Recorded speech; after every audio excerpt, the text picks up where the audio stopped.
MIT and other local universities were writing in asking us if we could open up Facebook at their school. So we kind of just followed that, right? And again, I didn't set out, and my roommates didn't set out to build a service that we were going to turn into a company, but we just kind of followed what people wanted, and that led us to expand it to all these other schools and eventually beyond schools, and to at some point.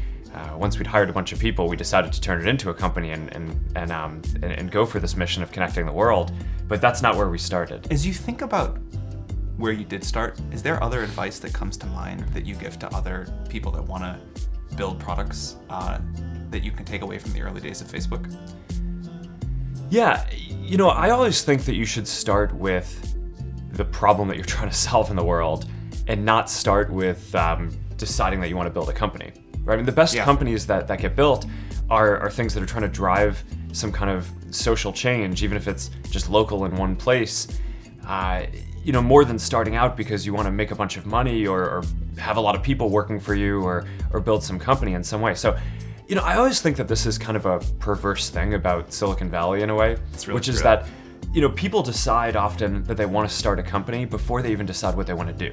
And that just feels really backwards to me. And, for anyone who's had the experience of actually building a company, that you go through some really hard things along the way. And I think part of what gets you through that is believing in what you're doing and knowing that what you're doing is really delivering a lot of value for people.